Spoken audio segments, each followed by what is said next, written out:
ce webinaire à destination des lauréats de l'appel à projet Merisier. Donc moi, je suis Magali Merlin, chef de projet au sein du programme Acté. Et nous allons vous faire cette présentation à deux voix avec Loane Emery, chargée de mission efficacité énergétique au sein du programme. Commençons tout de suite. Donc, bienvenue à tous à ce webinaire. C'est le premier, enfin le deuxième d'ailleurs, d'un cycle de webinaires qui est centré sur les remontées de dépenses et le process d'appel de fonds qu'on a souhaité proposer à l'ensemble des lauréats des appels à projets d'Acté 2. Et c'est ainsi qu'il va s'étaler entre maintenant et le mois de mai. Donc, si jamais vous êtes membre d'un groupement ou coordinateur d'un groupement qui est lauréat de plusieurs appels à projets, vous recevrez plusieurs invitations et vous serez bien sûr bienvenue pour y participer si vous le souhaitez. Donc, on a souhaité ce webinaire d'une part pour répondre à un certain nombre de questions quant aux modalités de cette partie des projets qui est loin d'être anecdotique car contient le nerf de la guerre et ça vient comme une piqûre de rappel du webinaire lauréat qui a eu lieu il y a quelques mois maintenant, juste après votre sélection au sein de l'appel à projet. Et d'autre part, c'était pour vous partager certaines actualités et évolutions qui sont issues de votre expérience et de notre expérience aussi en matière d'instruction des demandes de financement qui sont remontées au sein des différents appels à projets. Lors de ce webinaire, des informations transversales à tous les appels à projets vont être partagées. Donc, vous avez sous les yeux la première d'entre elles, qui sont les chiffres du programme, et aussi des informations spécifiques pour vous, lauréat Merisier, qui est propre du coup à l'appel à projet. Donc, on va commencer tout de suite avec les chiffres clés du programme, donc, qui cumulent du coup Acté 1 et Acté 2. Acté 1 s'étant terminé au 31 décembre de l'année dernière. Évidemment, ce qui est très fort au sein du programme Acté, c'est le réseau des économes de flux. Peut-être que certains d'entre vous le sont, ont été recrutés dans le cadre de l'appel à projet. Donc, le réseau compte aujourd'hui 241 économes de flux, un peu plus d'une centaine aujourd'hui en poste. Je n'ai pas le compte exact. Je n'ai pas pris le temps du coup d'aller vérifier le compte exact, vous m'en excuserez. C'est plus de 8000 études techniques d'audit qui sont financées d'études de faisabilité et de cet ensemble d'actions prévues dans l'axe des études et des audits, de plus de 8000 financés aujourd'hui. Près de 20 000 communes qui sont aujourd'hui concernées par les aides du programme, plus de 7000 bâtiments faisant l'objet d'un audit ou d'une maîtrise d'œuvre ou d'une instrumentation également financée, et aujourd'hui 13 régions couvertes, sachant que le dernier appel à projet Sequoia 3 n'a pas encore été, l'attribution des lauréats n'a pas encore été réalisée, donc peut-être aussi de nombreuses évolutions à suivre après la décision du jury à ce propos. Donc les lauréats Acté sont au nombre de 177. Vous voyez ici la couverture régionale, donc à ce jour, au 31 décembre 2021, plus exactement. Et en ce qui concerne Merisier, vous êtes 32 lauréats. Donc vous avez la liste à droite de l'écran, donc cet appel à projet qui concerne les écoles du cycle primaire. Donc avec un certain nombre de représentants et de représentations à l'échelle nationale. Si on avance, un petit mot sur Acté 2, qui est la suite d'une dynamique qui a été impulsée au sein d'Acté 1. Et c'est un programme qui reste innovant à plusieurs titres, parce que c'est un programme qui est porté par les collectivités et animé par une fédération de collectivités, comme vous le savez, la FNCCR. Ce sont des financements directs qui sont à destination des collectivités pour soutenir les projets de rénovation énergétique de leur patrimoine qui sont mis en place. Et c'est le seul programme transverse sur la rénovation énergétique du tertiaire. Mais Acté 2, c'est surtout et aussi une nouvelle échelle d'intervention, dans la mesure où Acté 1, on parlait de 24 lauréats, donc les chiffres pour le coup ne sont pas actualisés ici, donc on parle de 157 lauréats qui étaient à peu près le chiffre à l'automne 2021, 12 appels à projets, 4 sous-programmes, une démarche pilote pour les acteurs de la santé, des calendriers d'appels de fonds qui sont échelonnés sur les 2 ans de convention des projets, des prises en charge financières aussi qui sont différenciées selon l'appel à projet en matière de taux, de plafond, des volets spécifiques aussi qui peuvent être accompagnés au sein de certains prochains appels à projets, avec une fin programmée d'Acté 2 au 31 décembre 2023. Si on avance un peu plus, qui est derrière Acté? Ça, c'est aussi un rappel d'informations que vous avez peut-être déjà été communiquées et que vous avez pu avoir actualisé au fil du temps. C'est évidemment vous. C'est également nous, votre chargé, votre référent régional au sein de l'équipe Acté. Donc, vous voyez l'équipe à droite du diaporama qui est aujourd'hui constituée, qui s'est un petit peu étoffée, ceci dit, depuis la prise de cette photo. Donc, nous, en tant qu'animateurs du programme au sein de la fédération, nous rendons des comptes au comité de pilotage du dispositif, au ministère, évidemment, qui pilote les programmes C2E.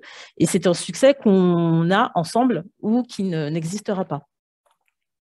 Une fois qu'on a rappelé ça, concrètement, ce que nous vous apportons, c'est évidemment vous mettre à disposition un certain nombre de documents et de ressources méthodologiques, donc produire des outils, des formations, des simulateurs, des MOOC, et vous les mettre en libre accès de façon complètement gratuite, donc à vous, lauréats, mais également de façon plus globale à l'ensemble des collectivités qui sont intéressées d'avancer sur ces sujets de rénovation énergétique, de répondre à vos questions, donc directement avec vos référents régionaux et également au travers de la cellule de soutien qui est mise en place depuis un peu plus d'1 an maintenant.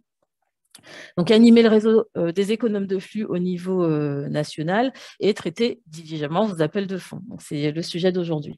Et ce que nous attendons de vous en retour, c'est de participer aux réunions du réseau en ce qui concerne les économes de flux, de rendre compte de l'état d'avancement dans les délais qui sont convenus avec votre chargé de mission référent, nous informer du processus de recrutement des économes de flux. Donc, ça, c'est un élément qui est assez essentiel dans la dynamique et l'impulsion des projets au sein des territoires, nous inviter à vos comités de pilotage, à vos comités techniques, dans la mesure où nous faisons notre possible pour y être présents et répondre à vos questions. Il y a aussi la mise en avant de la marque Acté, et y compris en phase travaux. Il y a un enjeu sur la visibilité du logo, donc ce n'est pas seulement pour notre bon plaisir de voir marqué Acté partout, c'est que Acté, c'est un réseau qui est de plus en plus visible, et de montrer la réalisation au sein du programme Acté permet de s'assurer de la visibilité des projets au national. Et quelque part d'affirmer de façon un peu plus forte le soutien et l'impact de ce type de dispositif pour faire émerger des stratégies concrètes, montrer les retours d'expérience, favoriser aussi les coopérations. Donc, c'est un enjeu qui nous concerne tous.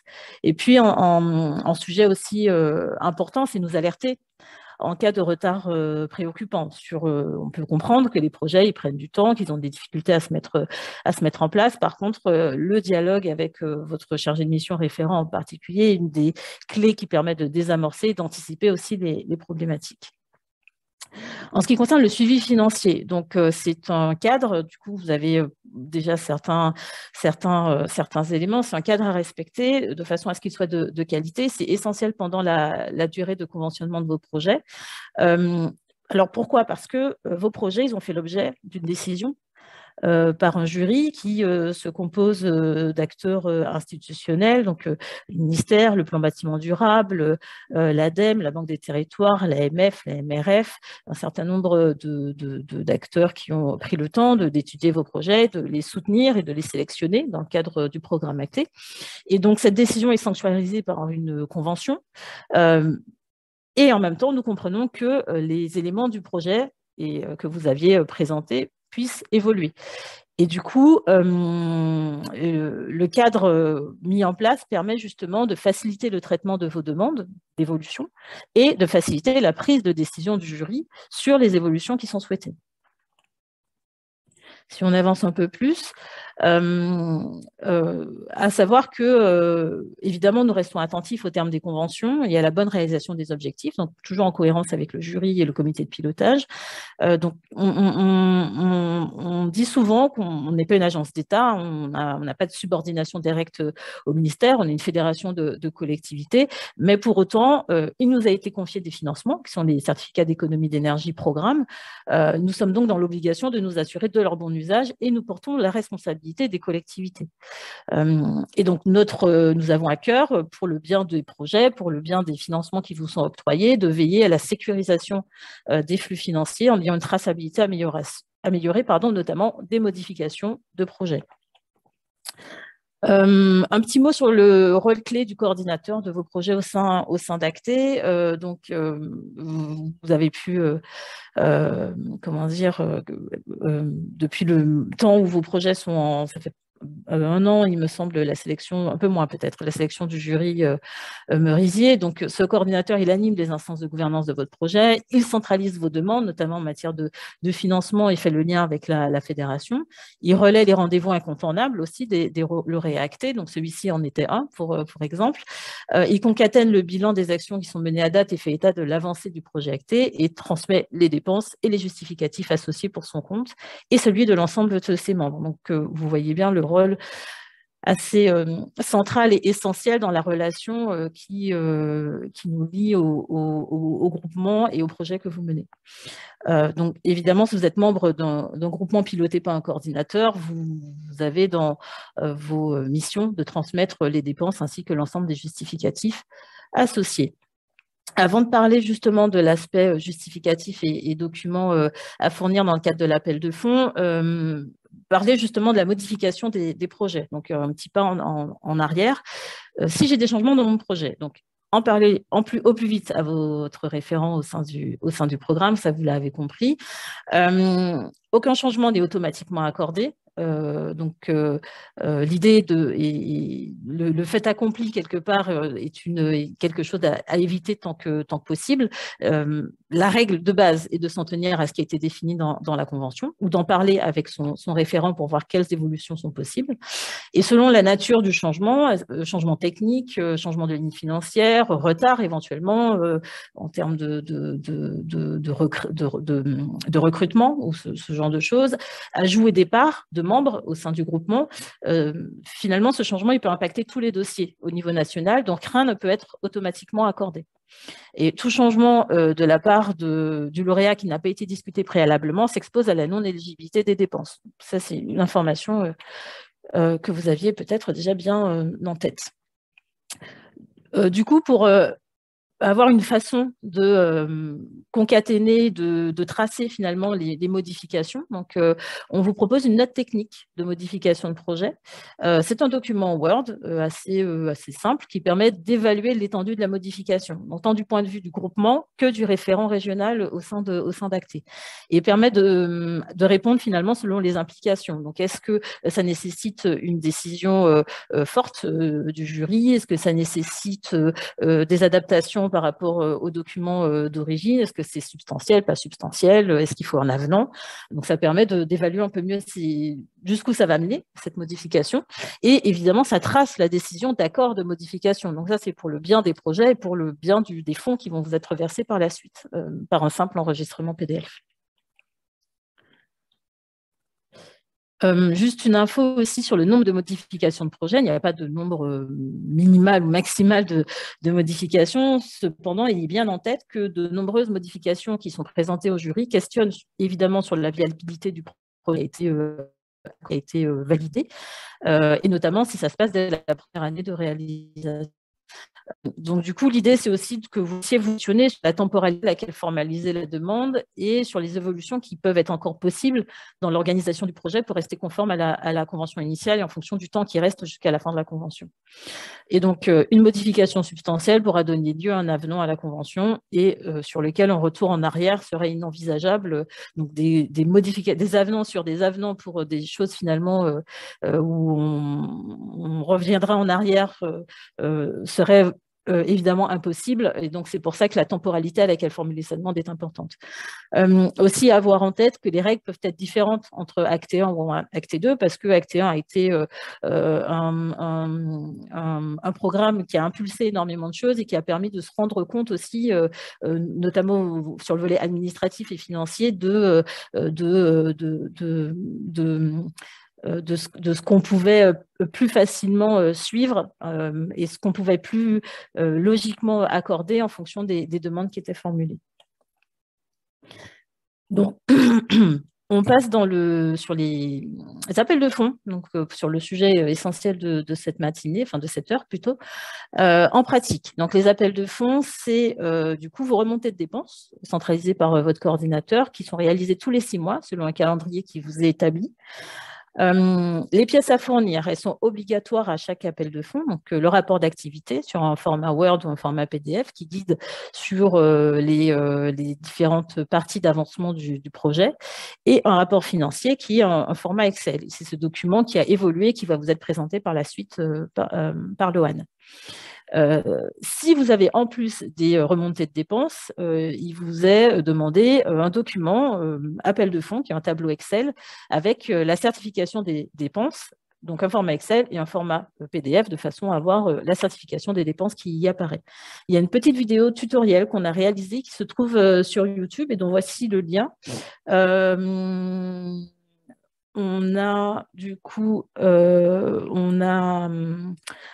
j'hésite en fait à vous la diffuser. Je crois qu'on l'avait fait lors du dernier webinaire. Elle est assez didactique et pédagogique. Donc, je vais arrêter mon partage pour essayer de la retrouver. Hop, normalement, elle est ici.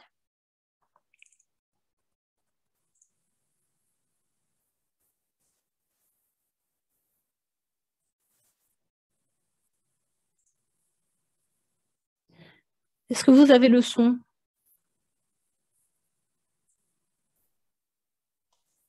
Rien du tout là, je pense. En tout cas pour ma part. Oui, pas de vidéo et pas de son. Il n'y a pas Et de on son. voit plus ton écran, Magali. Ah, on ne voit plus mon écran. Alors, hop, je réessaye. Alors, j'avais réussi la dernière fois, mais là, je ne sais plus. Hop. Pendant que tu retrouves ça, juste je voudrais apporter un petit complément sur la note technique également. Vas-y. Sur la temporalité de quand on l'a envoyé.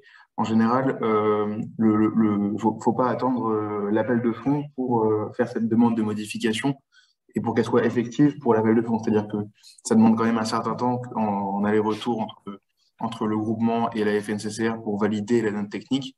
Donc, s'il y a besoin de faire une modification qui pourra ensuite être effective pour votre appel de fonds, il faudra réaliser ça en avance. Là, en l'occurrence, votre appel de fonds arrive bientôt. Si vous voulez modifier quelque chose dans votre projet, il vaut mieux venir voir votre référent en amont de l'appel de fonds et pas vous envoyer ce document en même temps que le reste des pièces qui vont être présentées juste après. Voilà. Et là, maintenant, on voit ton écran, Magali. Super, merci. Et vous avez le son normalement? Et on entend le son. Ok, impeccable. Merci, Loane. Dans le cadre du programme Acté, nous parlons régulièrement des appels de fonds. Mais finalement, qu'est-ce que c'est? Comment cela fonctionne-t-il? Les appels de fonds ont lieu tous les 6 mois, conformément au calendrier établi par la FNCCR. Dans ce cadre, le coordinateur du groupement peut transmettre à la FNCCR les dépenses réalisées par les membres du groupement au titre du programme Acté, conformément à son programme d'action inscrit à la convention de partenariat. Pour réaliser un appel de fonds, il est nécessaire de transmettre les factures dûment acquittées selon le mode opératoire détaillé au sein de cette vidéo. Il est à noter qu'il n'est pas obligatoire de souscrire à chaque appel de fonds. En effet, le groupement peut attendre la prochaine date d'appel de fonds pour faire remonter ses factures. En revanche, il est obligatoire de transmettre à chacune de ces dates le rapport d'activité, en format Word, et le rapport financier. Ces documents permettent de suivre finement l'avancement du groupement lauréat. La transmission de ces documents est réalisée par le coordinateur du groupement, par le biais d'un email qui doit être adressé à votre référent régional. Les bases sont posées. Aussi, nous allons désormais détailler le mode opératoire pour procéder à un appel de fonds. Dans ce cadre, le coordinateur du groupement renseigne les documents suivants. Tout d'abord, l'annexe A, appel de fonds, au format Excel et PDF, dûment certifié par chaque comptable public de chaque structure ayant effectué une dépense. Le coordinateur du groupement transmet également l'annexe B, rapport financier, au format Excel, renseigné en fonction des actions réalisées et prévues. Enfin, il transmet le rapport d'activité au format Word ou PDF qui aura été préalablement complété. Il est à noter que sur l'ensemble des axes de financement, excepté le poste d'économe de flux, le versement des aides s'effectue sur présentation des factures acquittées dans la limite du montant total attribué par le jury. Concernant les postes d'économe de flux, c'est la certification du comptable public qui fait foi. Il est à noter qu'il est possible de prendre en compte le salaire brut patronal dans la limite du montant total attribué par le jury. Sur cet axe, il n'est pas nécessaire de transmettre les fiches de paie. En revanche, le recrutement doit être notifié à l'équipe actée dans les meilleurs délais en transmettant par email la charte des économes de flux préalablement signée. Enfin, concernant les dépenses communes effectuées par le coordinateur du groupement, une seule facture pourra être transmise. Dans ce cas, il sera nécessaire d'indiquer qu'il s'agit d'une dépense mutualisée, ainsi que de préciser les destinataires des dépenses en question. Pour rappel, avant de remonter l'ensemble de ces documents à la FNCCR, il est impérativement nécessaire de vérifier que tous les montants soient bien transmis en valeur hors taxe, que les factures soient clairement nommées, en précisant le membre et les actions réalisées.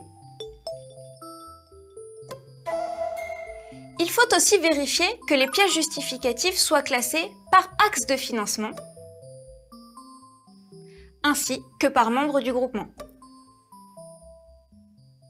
Maintenant que nous avons précisé le mode opératoire à employer pour procéder à un appel de fonds, se pose la question des documents à faire remonter lorsque les fonds ont été avancés par un bénéficiaire final, c'est-à-dire une collectivité non membre du groupement, mais bénéficiant in fine des fonds provisionnés par l'un des membres du groupement. Dans ce cas de figure, le processus de remontée des factures est quasiment identique. Il sera simplement demandé aux membres du groupement, dont dépend le bénéficiaire final, d'indiquer précisément à quelle action et quel axe de financement la facture transmise correspond. Le membre du groupement concerné veillera à justifier que le bénéficiaire final est bien membre de l'entité pour laquelle les fonds actés ont été provisionnés, et ce, par le biais d'une attestation sur l'honneur ou d'une délibération. Revenons au rapport d'activité qui, lui, reste obligatoire tous les 6 mois, que le groupement souhaite souscrire à un appel de fonds ou non. Pour réaliser ce rapport d'activité, le coordinateur concatène l'ensemble des informations transmises par les membres du groupement. En parallèle, il renseigne également le rapport financier permettant de suivre finement l'évolution des dépenses réalisées par le groupement.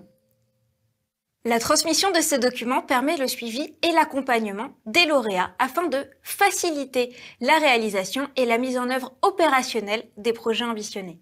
La transparence, le suivi et les échanges entre l'équipe actée et les lauréats est indispensable pour déceler rapidement les points de blocage, investiguer les solutions et partager les bonnes pratiques existantes. Voilà, les appels de fonds et le rapport d'activité n'ont désormais plus aucun secret pour vous. Néanmoins, l'équipe actée reste disponible pour répondre à toutes vos questions à ce sujet, ainsi que pour vous accompagner dans la production de ces pièces. Et maintenant, à vous de jouer!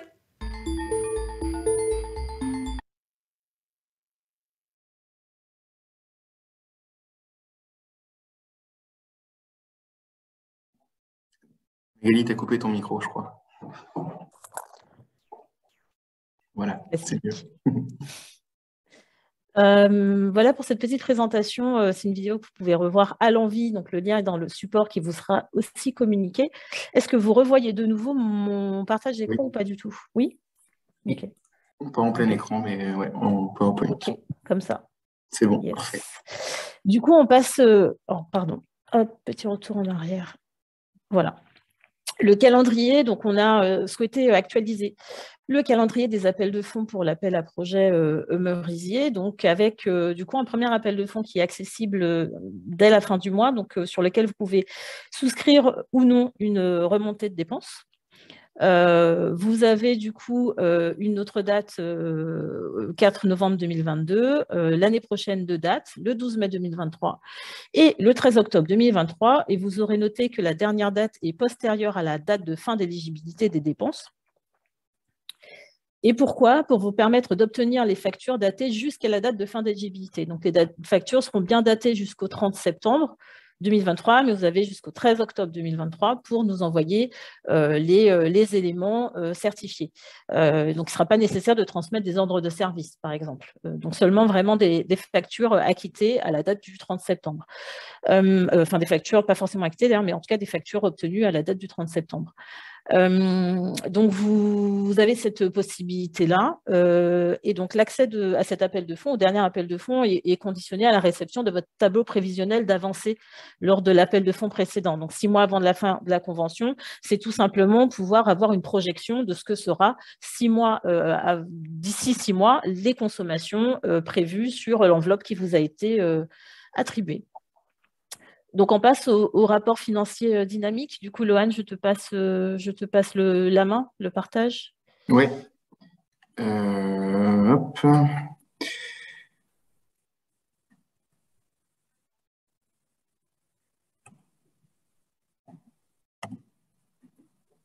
Est-ce que vous voyez mon écran? Oui. Super. Alors, bonjour à tous déjà.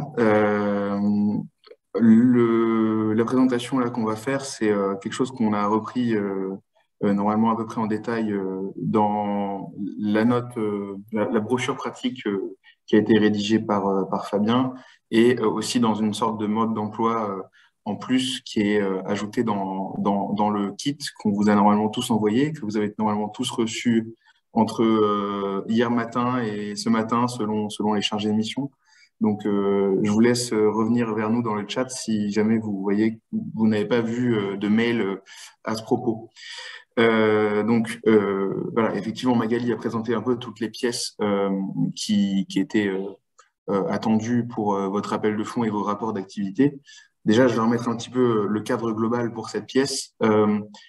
L'idée de ce tableau, en fait, il y a 2 tableaux Excel. Il y a celui-là et puis il y a le tableau d'appel de fonds qu'on ne va pas vous présenter, je crois, aujourd'hui, mais il est bien présenté dans la brochure pratique. C'est le fameux tableau aux lignes jaunes si vous êtes déjà lauréat d'un appel à projet précédent. Et c'est celui qui va vraiment permettre de faire la remontée de dépenses comptables. C'est celui sur lequel on va vraiment fixer les sommes qui vont être vraiment dues pour chaque membre qui demande des fonds.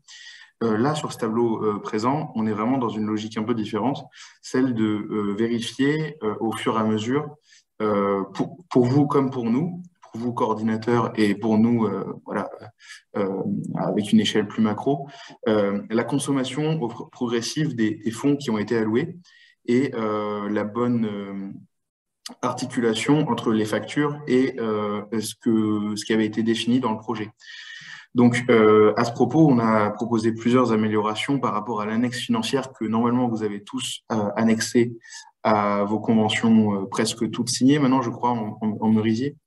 Et donc, vous reconnaissez un petit peu le format avec ces sortes de blocs gris qui présentent les différentes actions avec les lots progressifs qui vont de la ressource humaine aux outils de suivi, aux études techniques et enfin à la maîtrise d'œuvre.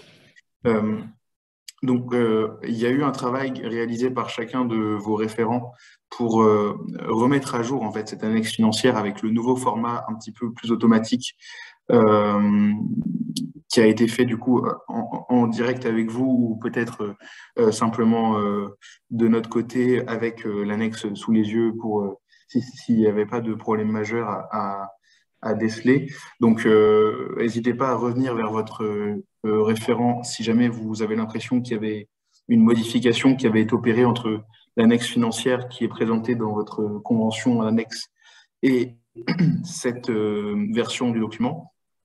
Et voilà, en tout cas, l'idée de ce document, c'est de reprendre le projet tel qu'il était signé.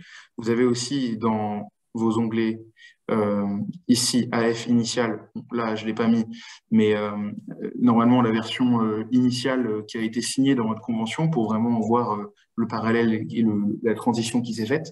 Et donc à partir de là, ce document, cette feuille plus précisément, elle est la référence de ce que vous devez réaliser à la fin de votre projet.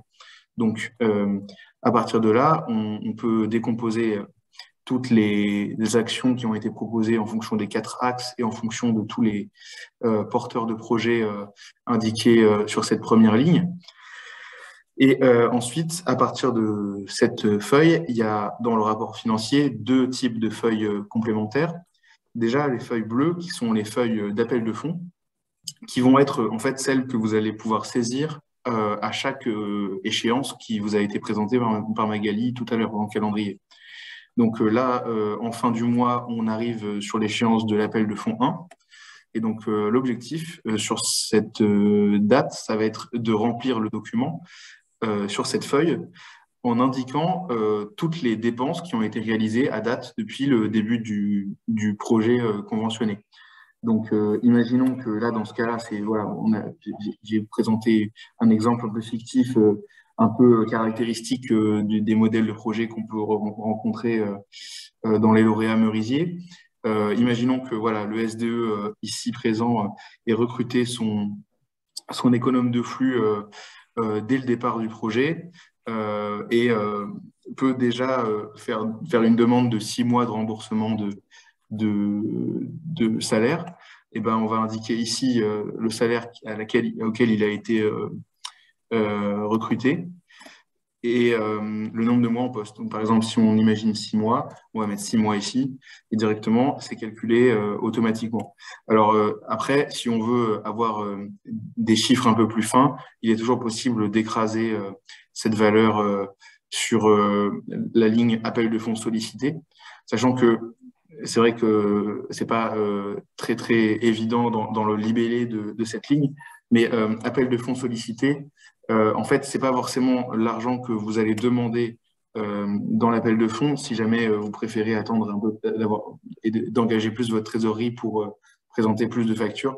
Mais l'idée est toujours de présenter ici ce que vous avez dépensé. Donc, même si vous décidez de ne pas faire remonter les dépenses par exemple, ce salaire d'économe de flux, il faudra quand même l'indiquer dans ce tableau. Imaginons voilà, que le PCI qui lui aussi recrute quelqu'un à 45 000 euros, peut-être que cet PCI il aura eu un peu plus de temps nécessaire pour recruter. Donc voilà, on va mettre peut-être plutôt 3 mois de financement possible. Et on va faire comme ça, du coup, sur tout le reste de la feuille, avec les libellés qui sont toujours rappelés par rapport à la feuille de référence ici en orange. Et à la fin, du coup, on arrive avec des totaux qui sont censés représenter la réalisation totale de ce qui a été opéré sur le projet depuis le début. Ces feuilles-là, du coup, elles vont être remplies au fur et à mesure des appels de fonds. Donc, dans 6 mois, en fait, on va revenir avec le même document et on va remplir cette feuille d'appel de fonds 2 avec les dépenses qui ont été réalisées depuis l'appel de fonds 1. Évidemment, on n'est pas sur du cumulatif. Donc, ici, on mettra également 6 mois si on est bien dans une période de 6 mois entre l'appel de fonds 1 et l'appel de fonds 2, ce qui est normalement le cas avec le calendrier qu'on a défini.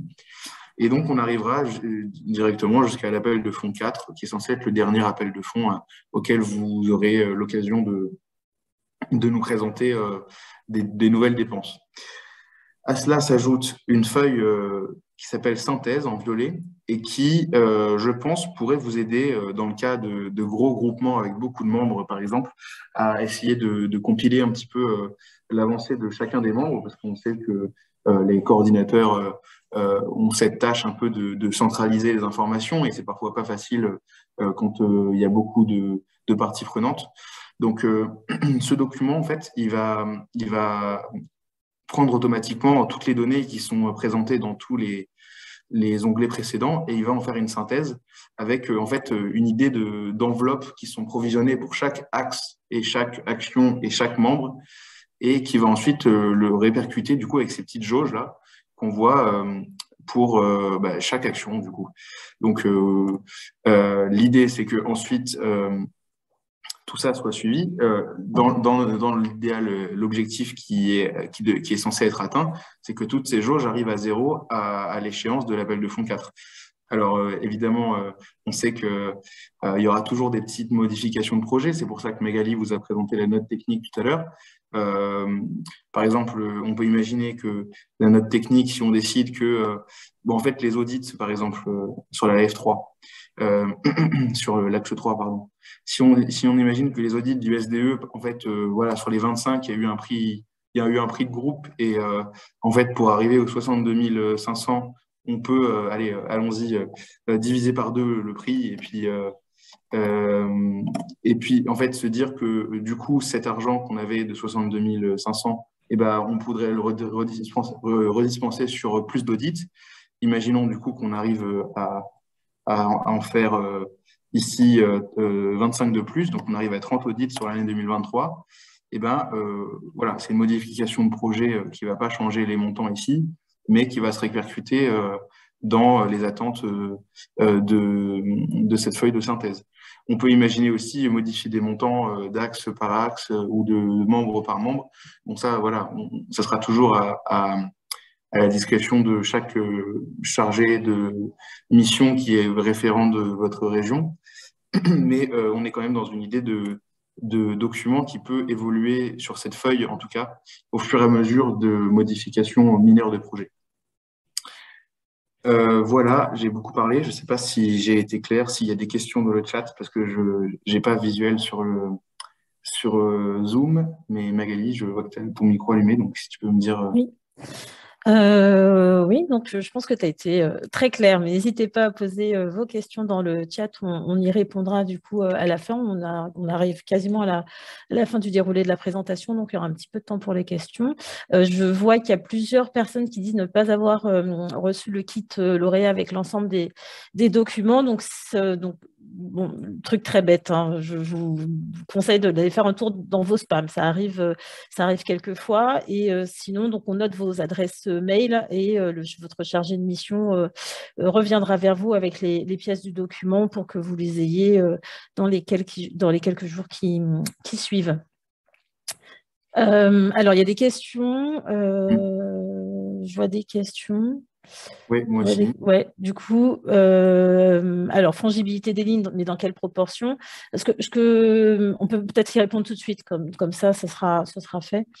Alors, effectivement, là, typiquement, c'est un élément sur lequel échanger avec votre chargé de mission, à savoir qu'au-delà de 10%, il y a forcément un avenant qui sera fait à la convention. Mais pour autant, en deçà de 10%, ça dépend si c'est une modification substantielle de projet ou pas, pour pouvoir l'autoriser dans quelle mesure. Donc, la note technique, typiquement, elle a exactement cette vocation-là de jauger et de pouvoir vous faire un retour sur votre demande. Donc, oui, effectivement, cet outil sera également utilisé pour Sequoia. Je parlais d'un cycle de webinaire, justement, pour un webinaire égale un appel à projet. Donc, a déjà eu lieu celui des lauréats Eucalyptus pour les collèges et les lycées. Là, aujourd'hui, c'est Merisier. Et il me semble que le prochain, c'est Sequoia. 1 et 2. Je crois qu'on en fait 2 séparés, c'est possible. Est-ce que les dépenses de personnel s'entendent salaire brut et charges patronales? Donc là, je me retourne vers toi, oui. Lohan. J'ai bien mon micro allumé, ouais. En ce qui concerne le salaire d'économe de flux, je crois que Hortense l'avait mentionné très brièvement dans sa présentation vidéo. Effectivement, on accorde pour le financement du poste le salaire brut plus les charges patronales. Et c'est sur cette base qu'on fait le calcul ici de la somme qui est présentée là en salaire annuel, en fait. On considère qu'il y a les charges patronales en plus. Je voyais aussi une question de Timothée de Grenoble juste avant par rapport à la date des factures et pour les appels de fonds. Effectivement, donc si on est dans une logique d'avoir un appel de fonds avec une date butoir à un temps T, je dirais que le plus important pour nous, c'est que ces factures qui sont présentées à l'appel de fonds de la date T ne dépassent pas cette date. Par contre, effectivement, on sait qu'il y a toujours un délai qui est nécessaire pour avoir les attestations de comptable public, pour envoyer les derniers documents. Ça, après, c'est un peu à la volonté après de chaque chargé de mission et puis après des fois du calendrier global parce que on travaille toujours par vague de paiement au niveau de notre comptabilité. Donc finalement, en fait, s'il y a un de vos dossiers qui bloque au niveau Merisier, finalement, ça bloque presque tous les autres. Donc, on ne pourra pas forcément accorder beaucoup de délais. Et à un moment donné, il va falloir… vous pouvez peut-être laisser passer le train si c'est trop tard. Mais voilà, par exemple, là, si on est dans une logique de 1 ou 2 semaines, je pense qu'il n'y aura pas de problème, sachant que on s'accorde un délai de 2 mois pour faire le paiement. Et que jusqu'à maintenant, on était toujours assez avec pas mal d'inertie pour lancer le traitement. Donc, voilà, ça pourra peut-être évoluer, mais pour l'instant, effectivement, Timothée, en plus, c'est moi qui instruis tes appels de fonds, donc 2 semaines, je pense que ça posera pas beaucoup de problèmes. Voilà. On a une question pour une ALEC qui atteste des dépenses. Le directeur-directrice ou un expert comptable, voire un commissaire aux comptes. Je crois que le cas s'est déjà présenté, Oui. il me semble. Et ben, du coup, voilà, Sébastien, c'est exactement ce qu'on avait présenté également pour Charme. Donc, un expert comptable et un commissaire aux comptes, ça peut être suffisant pour les structures comme la vôtre. Les montants de maîtrise d'œuvre sont liés à un pourcentage des montants totaux des audits engagés. Le montant n'est donc pas figé. Que répondre aux collectivités qui nous demandent un montant précis pour l'élaboration de leur budget sur la maîtrise d'œuvre? Alors, il faut que je révise la question, parce que je suis pas sûr de voir exactement ce qui est demandé. Oui, alors, par rapport à ça, on a une logique qui est effectivement celle de dispenser des fonds de maîtrise d'œuvre en fonction des audits réalisés. Alors, ça, c'est défini dans la convention. Donc, vous êtes engagé à réaliser un certain montant d'audit. On va imaginer, par exemple, 100 000 euros de montant global d'audit et puis, du coup, 30 000 euros de demande de maîtrise d'œuvre.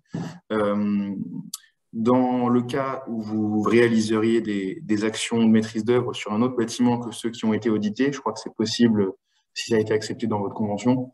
Et dans le cas, du coup, où cette demande de maîtrise d'œuvre serait antérieure à l'audit qui permettrait de débloquer les fonds, on accepte de financer à chaque fois 25% de maîtrise d'œuvre par appel de fonds. C'est-à-dire que si vous êtes sur l'appel de fonds 1, on accepte de financer un quart de la somme provisionnée en maîtrise d'œuvre si jamais il n'y a pas encore assez d'audits pour obtenir les 30%. Je ne sais pas si je suis très clair, mais dans la logique, voilà, c'est débloquer les fonds progressivement. Et bien sûr, si vous avez déjà réalisé assez d'audits pour débloquer la somme de maîtrise d'œuvre, là, il n'y a aucun problème pour financer toute la maîtrise d'œuvre d'un coup.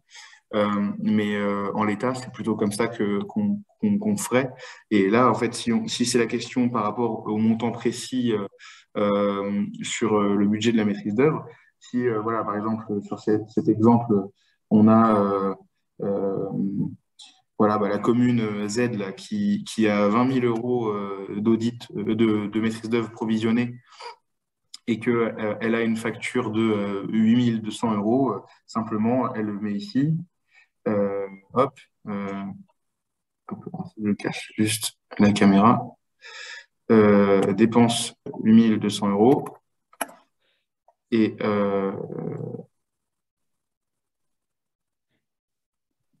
non, pourquoi ça ne marche pas ici? Bon, il faudrait que je regarde. Mais normalement, du coup, le calcul se fait. Ah oui, parce que là, il n'y a pas de montant, du coup, effectivement, d'audit. Donc, voilà, c'est par exemple, ça, c'est par exemple une flexibilité qu'on a laissée pour que les projets se fassent quand même sans bloquer totalement la partie maîtrise d'œuvre, mais en toute logique, il faut réaliser des audits auparavant. Donc voilà, imaginons que quand même il y a eu, on va dire, voilà, 5 000 euros, 5 000 euros d'audit. Je vais provisionner des audits un peu fictifs juste pour que on ait voilà, des dépenses qui soient possibles. Voilà, imaginons que là, il y a 12 500 euros de dépenses sur les audits qui ont déjà été réalisés. Ici, du coup, on débloque 30% de ces 12 500 et donc, alors, non, c'est 25 000 euros. Mais voilà. Donc, bref, du coup, le plafond est débloqué et du coup, il suffit de rajouter la somme qui est présentée ici pour avoir la synthèse qui réduit un petit peu l'enveloppe qui a été attribuée. Je ne sais pas si c'est très clair, mais dans tous les cas, Agnès Boussard, vous pouvez vous retourner aussi vers votre chargé de mission qui va normalement vous expliquer plus précisément dans le cadre de votre maîtrise d'œuvre qui est attribuée, comment vous pouvez obtenir ces fonds au plus rapidement. Madame Boussard confirme que c'est très clair, donc je n'osais le dire moi-même, mais très bien, merci. J'ai une question de Cyril du CIDEC qui nous demande de rappeler la date de début de prise en charge des dépenses. Oui, très bonne question. Donc, la date, je passe sous le contrôle de Fabien, je pense, qui nous écoute attentivement. Ça a été la date de communication de votre sélection. Donc, le mail qui vous a été envoyé vous indiquant que vous étiez lauréat du programme. Donc, c'est cette date à prendre en compte. C'est cette date à prendre en compte pour le début. Et la fin d'éligibilité, c'est le 30 septembre 2023. Une question sur l'appel de fonds du 25 mars, évidemment, qui arrive très vite. Est-ce que c'est une date butoir où l'appel de fonds peut se faire à partir du 25 mars? Donc, c'est plutôt pensé comme une date butoir. Et effectivement, on a préféré en faire un rapidement pour certains membres ou certains groupements qui étaient dans l'attente et qui souhaitaient rapidement pouvoir remonter des éléments qu'ils avaient commencé à collecter. Après, ce qui est... vous n'êtes pas obligé en fait de souscrire en termes de remontée de dépenses dès cette date-là, du 25 mars. Par contre, effectivement, le rapport d'activité et ces éléments sont obligatoires. Et donc là, c'est effectivement un délai qui peut vous être accordé, donc à voir avec votre référent la tolérance qui peut être accordée là-dessus sur les documents type rapport d'activité. Effectivement, comme je disais tout à l'heure à Timothée, on a une petite marge de flexibilité par rapport à la réception des documents. Si jamais il y a besoin d'un peu plus de temps, par exemple, pour obtenir les documents comptables ou que sais-je. Mais après, effectivement, si vous nous dites qu'il y a besoin encore de plusieurs semaines, voire des mois pour obtenir les documents pour la comptabilité, notamment les factures et la certification du comptable public, peut-être mieux vaut attendre 6 prochains mois et laisser peut-être venir les choses de manière un peu plus anticipée. Malheureusement, là où il y avait besoin de rééditer pas mal de documents pour chaque groupement, donc on n'a pas pu vous envoyer les documents plusieurs mois à l'avance. Mais pour la prochaine fois, voilà, la méthode ne devrait pas changer ou alors vraiment à la marge. Donc, vous pourrez bien sûr anticiper beaucoup plus facilement l'appel de fonds 2, du coup. Alors, on a une petite question et après, je vous propose de reprendre la suite de la présentation pour laisser venir les autres questions qui viendront. Peut-on joindre avec l'appel de fonds un titre de recette? Je ne sais pas si on a déjà eu ce cas de à ma connaissance, figure. mais s'il y a un collègue qui a connecté, qui a déjà vu ça.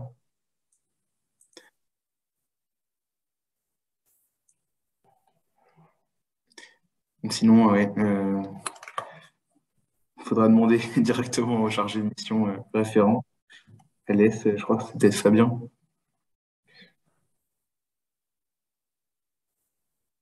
Oui, oui, ce sera peut-être plus... vous aurez une réponse plus précise et du coup, sachant qu'elles sont repartagées au sein de l'équipe, donc vous aurez du coup un cas d'école ou un cas d'expérience sur lequel vous appuyez. Alors, hop, je repartage mon écran, donc Oui, n'hésitez pas j'arrête. Ouais, merci. N'hésitez pas à continuer à poser vos questions dans le chat. On les prendra du coup, hop, à la fin. Donc, merci beaucoup, Lohan, en tout cas, pour ces présentations donc, sur le rapport financier dynamique qui en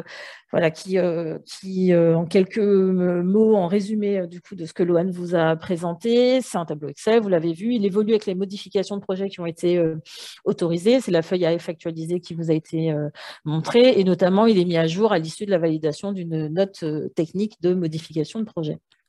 Si jamais tu voulais partager ton écran, il n'est pas affiché. Merci beaucoup. Là, c'est bon? Oui, c'est bon.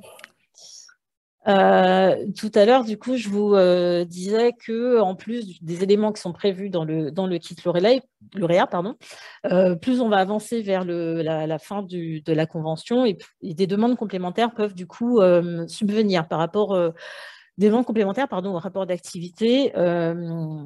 Dans l'idée, donc tout d'abord, une vision actualisée des dépenses à fin de programme. Donc ça, c'est ce que je disais tout à l'heure sur les 6 mois avant la fin. Donc, ce n'est pas pour tout de suite, c'est pour mi-2023.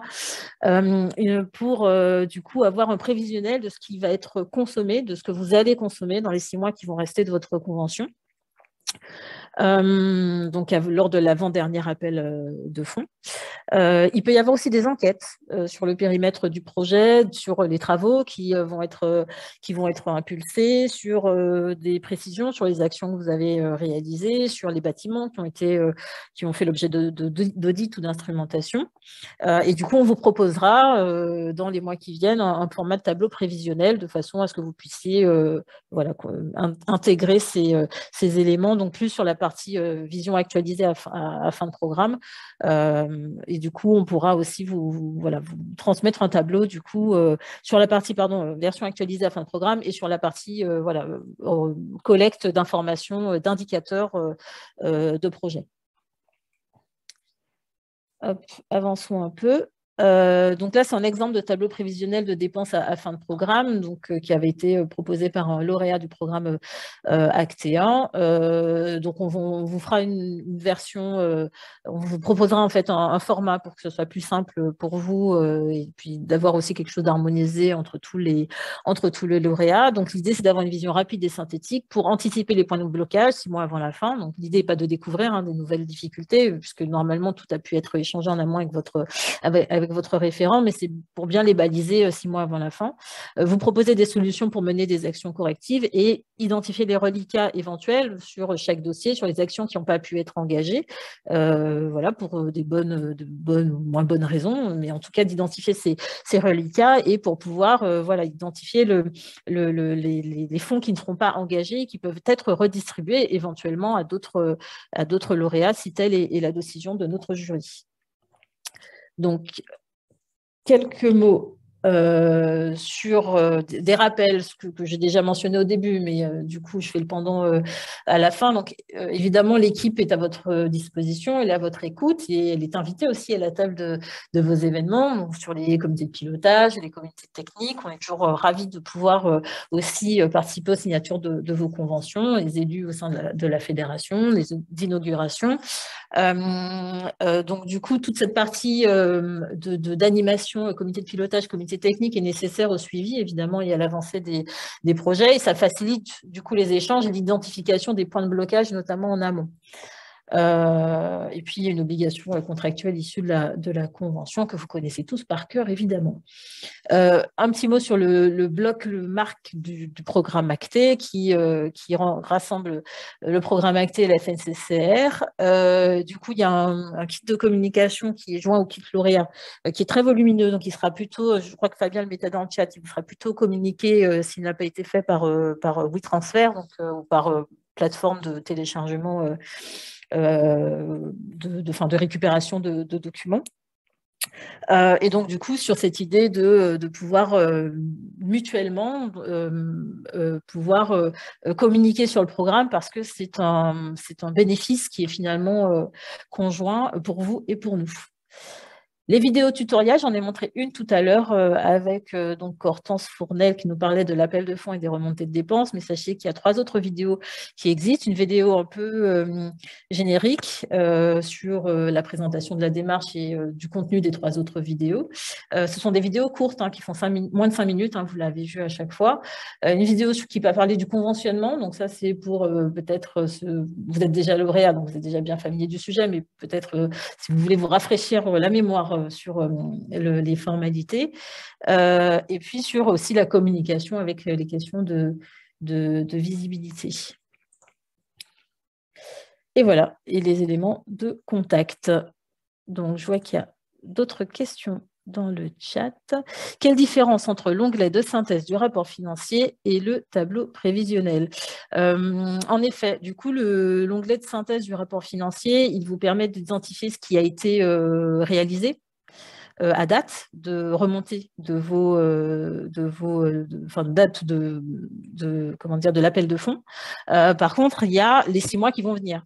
Et ça, pour l'instant, ce n'est pas forcément intégré dans le tableau, mais vous avez raison, ça va être une extension, une évolution de ce tableau-là. Donc, soit vous vient un onglet intégré dans le fichier de base. Du coup, je parle sous ton contrôle, Loane, sur les modalités pour que ce soit le plus simple, en fait, pour vous.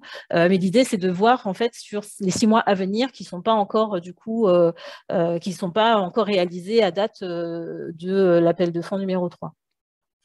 Et effectivement, du coup, c'est pas encore développé parce qu'on a voulu faire quand même au plus vite pour qu'on puisse diffuser cette méthode et faire en sorte que quand même le suivi soit à long terme et pas sur les 6 derniers mois. Mais effectivement, du coup, ça sera normalement intégré au document. Et je rajoute d'ailleurs que, j'en ai pas parlé, mais chaque document est du coup unique pour chaque groupement. Vous l'avez compris, c'est vraiment en lien avec, en lien direct avec chaque projet conventionné. Et chaque document a un nom bien précis que vous avez vu du coup avec un code et un identifiant unique au départ. Et ce code-là, il va nous permettre en fait de traiter, faire certains traitements automatiques à terme à l'échelle de tout acté ou à l'échelle au moins des appels à projets. Donc c'est important de ne pas modifier le nom ou bien seulement juste la version. Enfin, vous allez le voir si vous êtes amené à faire des modifications de projet, on aura du coup des V2, V3 en fonction des modifs, mais l'objectif c'est que la racine du document reste vraiment identique et que ce soit vraiment un document unique qui soit vraiment en fait une passerelle entre vous et nous pour avoir un suivi temporel en fait dans un même document de tout ce qui s'est passé au fil des mois et des appels de fonds. Voilà. Merci, Loane. Alors, du coup, j'ai plus accès au chat. Ah, c'est bon. Est-ce qu'il y a d'autres questions? Il est 11h pile. N'hésitez pas, en tout cas, s'il y a d'autres questions qui vous viennent, vous rapprocher de votre référent régional. Donc, on vous transmettra, du coup, à l'issue du webinaire, le support de présentation et, du coup, les kits qui n'ont pas encore été récupérés donc, vont faire l'objet soit d'un lien du coup de téléchargement, parce qu'il y a certains formats qui ne sont pas acceptés par les boîtes mail, s'ils vous ont déjà été envoyés, ou alors ils vont vous être transmis d'ici les quelques jours qui restent. Donc, n'hésitez pas d'ici là, à la réception des documents aussi, ça va peut-être amener d'autres questions, donc n'hésitez pas à revenir vers nous. Voilà. Je vous remercie beaucoup pour votre attention. Merci. Impeccable. Merci. Et la note de modification de projet aussi. Oui, ça sera intégré dans le kit, du coup. Et parfait. Dans notre cas, je crois que la convention n'est pas encore signée, donc peut-être qu'on peut ah oui. s'arranger pour faire ça sans note, mais on verra. Ouais. Pas à revenir vers moi directement. Merci à vous. Bonne journée. Une bonne journée. Au revoir.